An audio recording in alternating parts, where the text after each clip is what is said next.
Who do you want to be, and what's keeping you from grasping hold of that destiny and rising up and becoming that person? We've got the question, Marvel's Agent Carter has got the answer. Mended Light.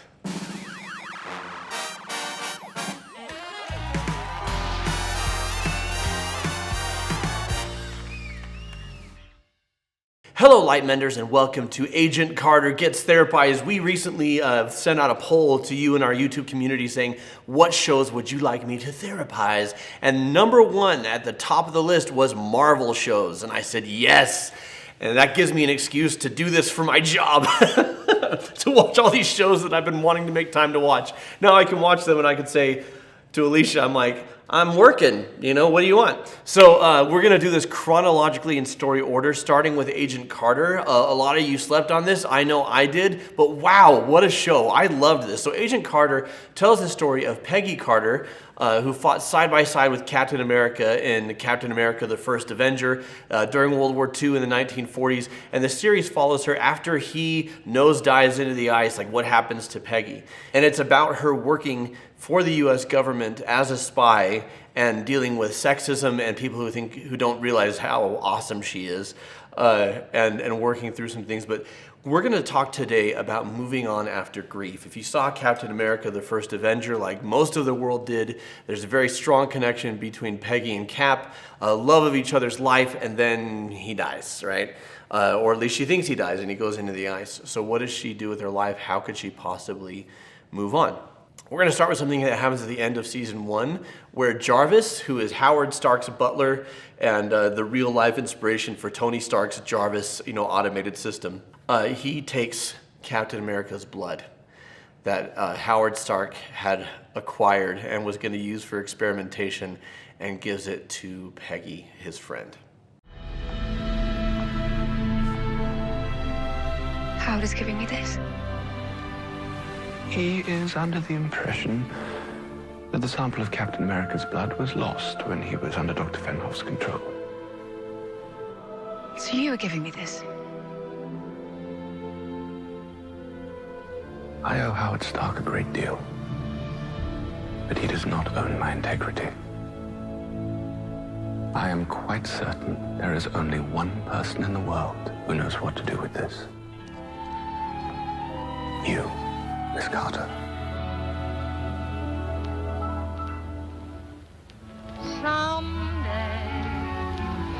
So she's holding a piece of her beloved, his blood, right?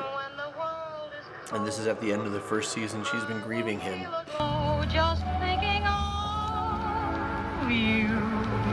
Man, the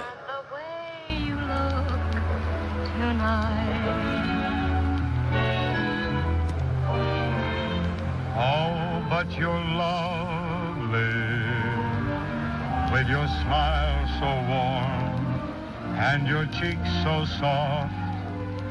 There is nothing for me but to love you, just the way you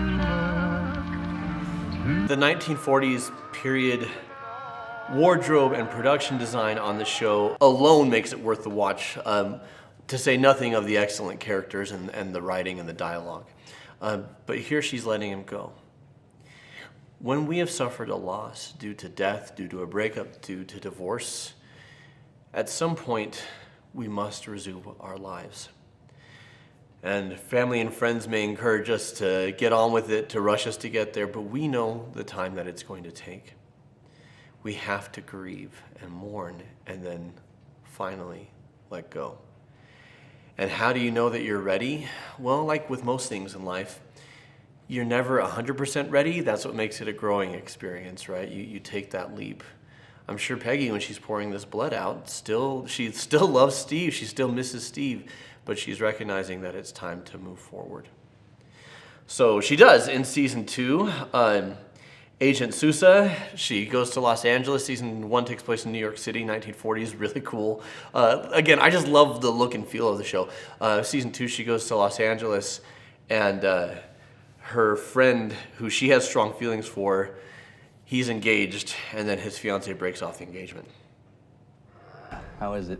Somewhere between infuriating and embarrassing. Looks like I have to schedule a follow-up appointment with Violet. Yeah, well, we'll see. Is there a problem? Nah, we'll get you fixed up. I meant with Violet. No, not at all. Daniel.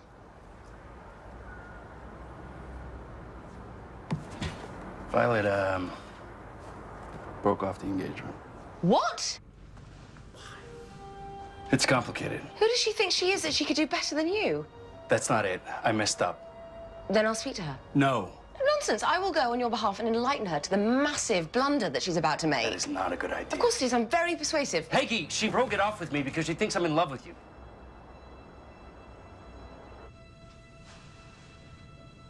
Oh, my God. Daniel. It's fine. It's all right. No, it isn't.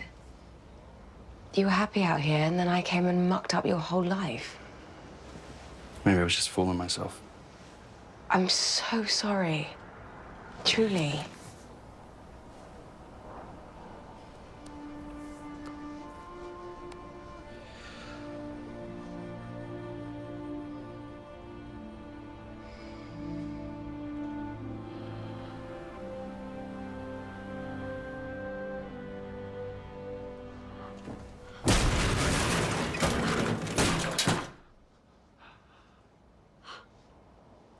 Miss Carter, hello?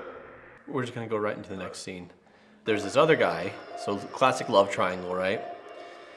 He's been made not physical, not tangible, and this machine and this, it's a long story, it's sci-fi stuff, but now he's tangible again, right? Now he's gonna be physically, take on his physical form again.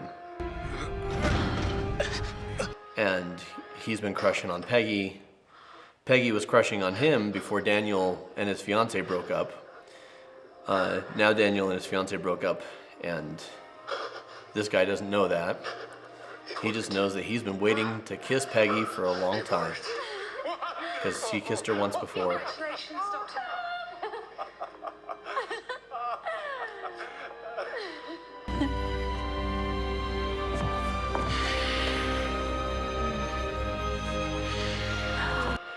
Jarvis! Sorry.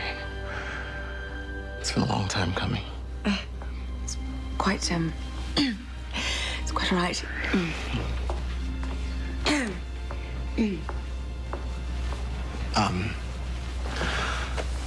You know what else?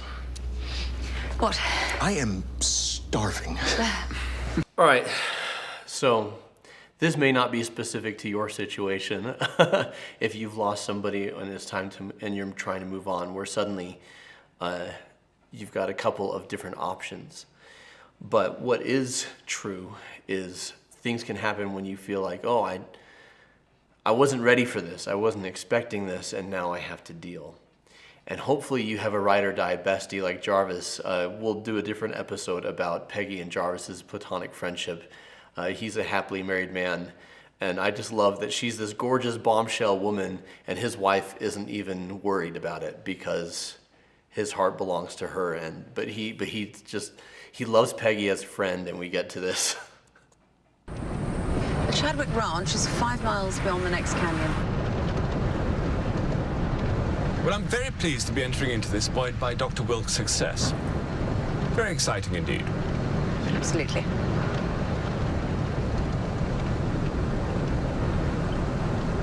I must say, I don't think I've ever seen him quite so excited. Unsafe. Do you have something to say, Mr. Jarvis, instead of pecking around like an old mother hen? No. I was simply trying to fill the silence. Well, don't feel the need. I like the silence. Keeps you focused on the task at hand. Understood. It's a very exciting moment. He kissed me. I indulged him. Yes. And blushed. I beg your pardon. You blushed. I am not discussing this with you any further, Mr. Jarvis. Though this does create a bit of a sticky wicket in regards to Chief Sousa. A sticky what? It's just that I've noticed something of a connection, as it were, between the two of you. I fail to see how this is any of your business, Mr. Jarvis. And now that his engagement has been called off, You were eavesdropping on our conversation in the van. I would never. I may have overheard a private utterance or two. If you are implying that I'm some sort of chippy toying with two men that I respect... The thought never crossed my mind. However, you have rather gone from famine to feast vis-a-vis quality suitors. I must say, I Do not envy your position.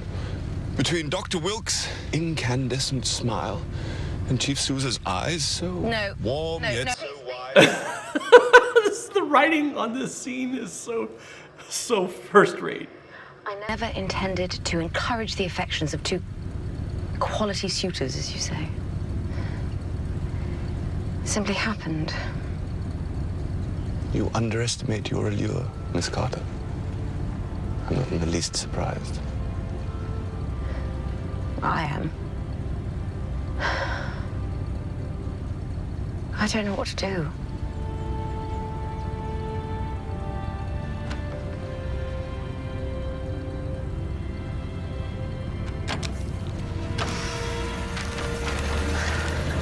So if you haven't watched Agent Carter, don't sleep on it. Great show. So when it comes to moving on after a loss, things can creep up on you. Things can take you by surprise. Very often when you're not looking is when things show up. Best to be prepared. And she hasn't really explored her feelings for either of these men that much.